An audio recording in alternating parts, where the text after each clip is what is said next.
नमस्कार।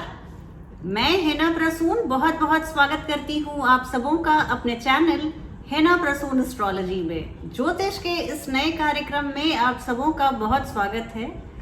और आइए जानते हैं इस नए प्रोग्राम में नया क्या है। तो आज हम बात करेंगे आने वाले नए महीने जुलाई 2022 की। इसका महीना हम सभी 12 राशि वाले लोगों के लिए कैसा रहेगा, इसकी एक संक्षिप्त जानकारी मैं दूंगी। और इसके अलावा मैं एक एक राशियों की चर्चा शुरू करूं इसके पहले मैं आप सभी अपने प्रिय दर्शकों से आग्रह करूंगी, जैसा कि मेरे YouTube एनालिटिक्स बताते हैं कि अभी भी 75% मेरे ऐसे रेगुलर व्यूअर्स हैं जो मेरे कार्यक्रम को देखते हैं, लेकिन अभी भी उन्होंने मेरे चैनल को सब्सक्राइब नहीं किया है।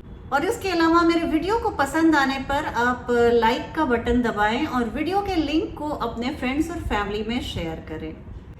मैं अपने ईमेल आईडी जो अभी मेरे स्क्रीन पे चल रहा है, इस पर आप मुझसे कंसल्ट कर सकते हैं और परामर्श, ज्योतिषीय परामर्श ले सकते हैं। आप मेरे कार्यालय से संपर्क कर सकते हैं। इसके अलावा बहुत सारी जीवन में आने वाली समस्याओं के बारे में मैं अपनी जानकारी, अपने नॉलेज, अपनी पढ़ाई के मुताबिक सबसे अच्छे रेमेडीज भी बताती हूँ, तो आप इसके लिए मुझे संपर्क कर सकते हैं।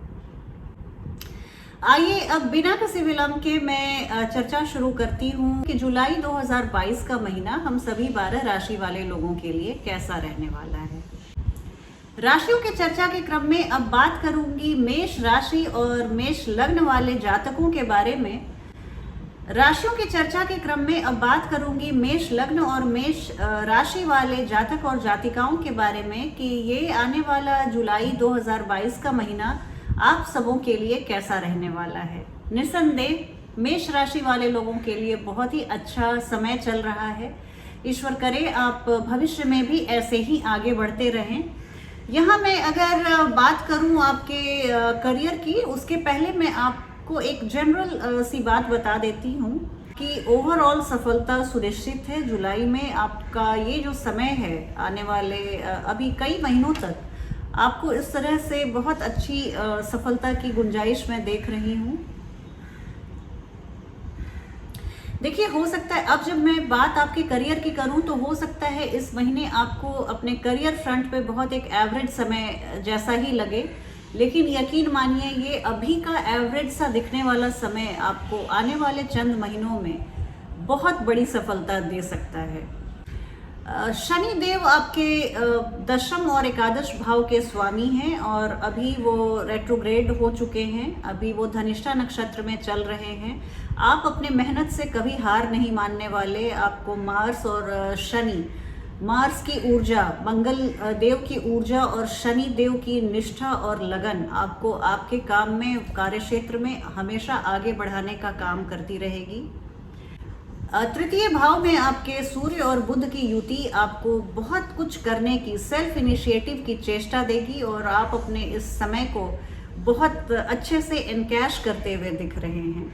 यहाँ मैं स्टूडेंट्स के बारे में बात करूंगी कि स्टूडेंट्स के लिए ये समय थोड़ा सा, मेष राशि के ऐसे जातक जो विद्यार्थी जीवन को जी रहे हैं उनके लिए थोड़ा सा संघर्ष वाला समय है। ध्यान भटक सकता है, स्टडीज से मन उचट सकता है, उनको थोड़ा सा मन बाहर की दुनिया में ज़्यादा भागेगा, पढ़ाई के लिए विमुख हो सकते हैं। तो ऐसे स्टूडेंट्स को मैं सलाह दूंगी कि आप ये समझिए कि अभी जो आप जीवन के जिस दौर से गुजर रहे हैं एज अ स्टूडेंट, तो अभी आपको आपके पेरेंट्स और हमारा समाज या हमारा देश सिर्फ यही चाहता है कि आप अपनी उस भूमिका को निभाएं जिस दौर से अभी आप गुजर रहे हैं। उस भूमिका को आप खूब अच्छी तरह से निभाएं।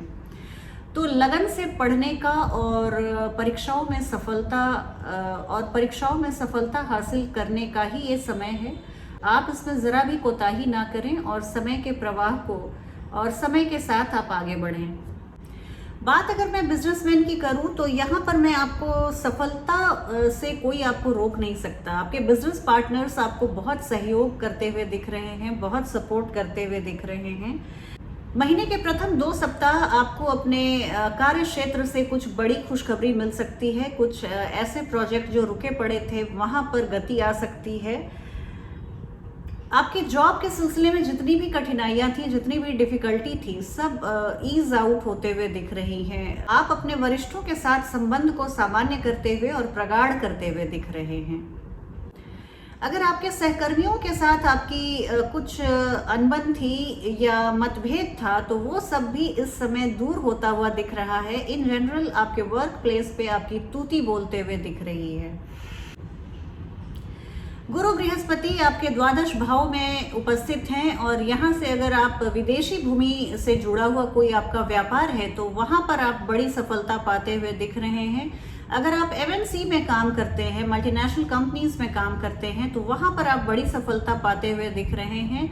अगर आप हॉस्पिटल से जुड़े हुए हैं, डॉक्टर हैं, नर्स हैं, या हॉस्पिटल मैनेजमेंट करके आप हॉस्पिटल में किसी भी हैसियत से आप कंट्रीब्यूट कर रहे हैं, तो वहाँ आपके लिए बहुत ही बढ़िया समय है। बात आपके मैं फाइनेंस की करूं तो देखिए, फाइनेंस के लिए निसंदेह ये महीना फैंटास्टिक रहने वाला है। आपको रुपए पैसे की कोई कमी नहीं होने वाली है। यहाँ first half of the month जो है वो आपको कुछ बड़े आर्थिक मुनाफा की ओर लेके जाता हुआ दिख रहा है। मत भूलिए कि शनिदेव भी आपके 11th हाउस में रहेंगे। उसके बाद 12 जुलाई से फिर वो आपके 10th हाउस में पुनः आ जाएंगे और शुक्र देव भी आपके द्वितीय भाव में हैं। ये सारी स्थितियां आपको ये बताती हैं कि आप धन संचित भी करेंगे और धन की आय भी आपको बढ़ने वाली है। आप अपने पैसे को अपने मटेरियल प्लेजर पे खर्च करते हुए दिख रहे हैं। आप उपभोग की वस्तुओं को खरीदते हुए दिख रहे हैं। अपने लग्जरी, अपने कंफर्ट की चीज़ों पर आप खर्च करते हुए दिख रहे हैं। बिजनेस के लिए आप अगर सोच रहे हैं, बिजनेस को विस्तार देने की सोच रहे हैं, अपने व्यापार को बढ़ाने की सोच रहे हैं, तो उसके लिए भी ये एक बहुत ही अच्छा समय है। आप देखिए, अगर आपके पास पैसे कमाने के ज़्यादा एवेन्यूज मिल रहे हैं आपको जुलाई में, तो आप पैसे को निवेश करते हुए भी दिख रहे हैं। कहने का तात्पर्य ये कि पैसे की आय भी बढ़ रही है और पैसे को आप सही जगह पर निवेश भी कर रहे हैं। एक होता है कि पैसे आए और दोनों हाथों से हमने खर्च कर दिया, तो एंड ऑफ द डे हमारे हाथ में कुछ नहीं बचा। तो इस तरह की स्थिति नहीं है। आप अपने मनी मैटर्स को बहुत ही सावधानी से लेकर जाते हुए और बहुत ही चतुराई से उसको बढ़ाते हुए दिख रहे हैं।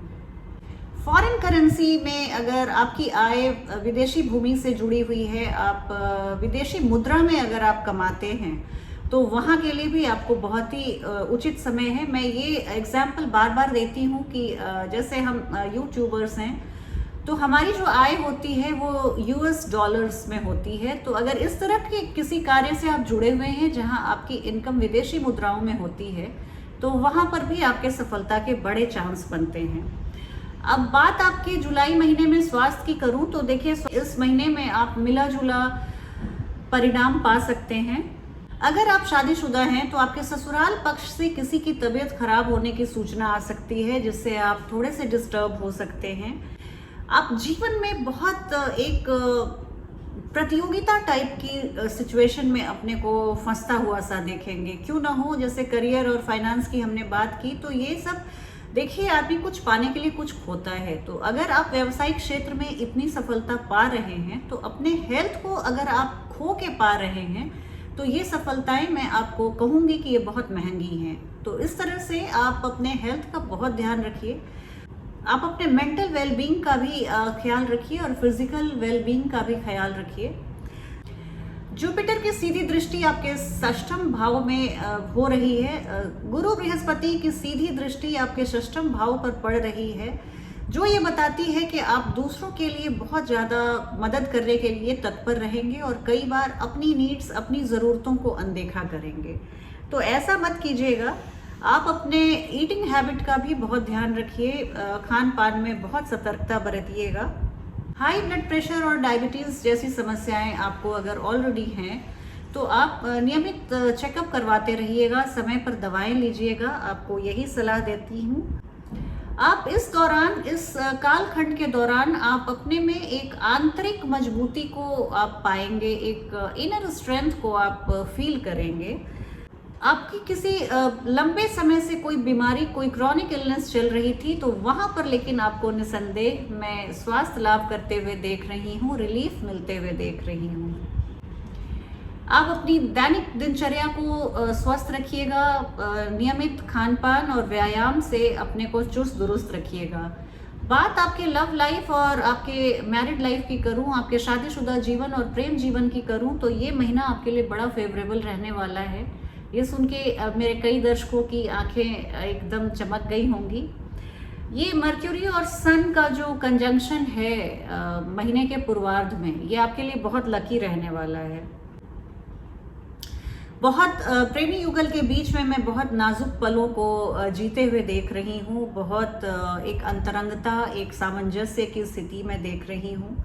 लेकिन जब शनि देव पंचम भाव से चतुर्थ भाव में जाएंगे, तो वहां पर मैं थोड़ी सी खटपट बढ़ते हुए देख रही हूँ। आपके प्रेमी जीवन में किसी एक ऐसे ग्रहण की स्थिति तो नहीं कहूंगी, लेकिन थोड़ी सी आप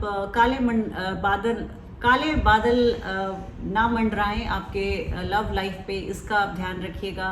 अपनी प्रज्ञा बुद्धि से आप अपनी प्रज्ञा बुद्धि का इस्तेमाल कीजिएगा। वाणी में शुष्कता मत आने दीजिएगा। इन सब चीज़ों का आप ख्याल रखिएगा। और अगर बात मैं शादीशुदा जातकों की करूं, तो यहाँ पे मैं देख रही हूँ कि जो नए शादीशुदा जोड़े हैं, वहाँ पे उन दोनों को एक दूसरे को जानने समझने का समय मिलेगा। क्वालिटी टाइम बिताते हुए आप एक दूसरे के साथ दिख रहे हैं। जो second half of the month है, महीने का उत्तरार्ध जो है, वहाँ पे मैं देख रही हूँ कि फैमिली लाइफ के लिए बहुत ही बढ़िया सुमधुर सा सिचुएशन बन के उभर रहा है। आप अपने शादीशुदा जीवन में अपनी लॉयल्टी और अपने विश्वास को बनाए रखिएगा। अपने जीवन साथी के किसी बात से आप बुरा मत मानिएगा। जैसे आप अपनी गलतियों को क्षमा कर देते हैं, वैसे ही आप अपने जीवन साथी की गलतियों को अनदेखा करें। और हो सकता है कि वो भावावेश में कुछ ऐसी बातें बोल दें जो उन्होंने खुद नहीं मीन किया होगा और गलती से बात जुबान से निकल गई होगी। तो इस तरह आप उन्हें बस मामले को रफा दफा कीजिए, तूल मत दीजिएगा। लाइफ पार्टनर के साथ, लव पार्टनर के साथ मैं बहुत एक बढ़िया संयोग देख रही हूँ। मजबूत रिश्ते में आप बढ़ते हुए दिख रहे हैं, क्योंकि शुक्र अपनी ही राशि में द्वितीय भाव में है और ये आपके लिए बहुत ही अच्छा रहेगा। आपकी फैमिली, आपके फाइनेंस, आपके अच्छे भोजन को मैं स्वाद लेते हुए इस महीने में देख रही हूँ। ज्योतिषीय सलाह के तौर पर मैं आपको बताऊंगी कि आप बस हनुमान चालीसा का आप नियमित पाठ कीजिए। पाठ उच्चारण सहित कीजिएगा, मन ही मन मत कीजिएगा। हनुमान जी की मूर्ति या प्रतिमा को देखते हुए आप हनुमान चालीसा का पाठ कीजिए, आपके लिए ये बहुत शुभ रहेगा। आप आदित्य हृदय स्तोत्र का भी पाठ कीजिए, आपके बच्चों के लिए और आपकी पढ़ाई के लिए बहुत अच्छा रहेगा। और चींटियों को दाना खिलाना, चींटियों को आटा खिलाना, चींटियों को चीनी खिलाना या स्ट्रे डॉग्स को, सड़क के जो कुत्ते होते हैं, आप उन्हें भी बिस्किट खिला सकते हैं। इन सब छोटे मोटे उपायों को करके आप अपने जुलाई के महीने को यादगार बना सकते हैं। चलती हूँ आज की वीडियो में बस इतना ही। आपसे बहुत जल्दी फिर भेंट होगी। तब तक आप अपना ध्यान रखिए। जय हिंद, जय भारत।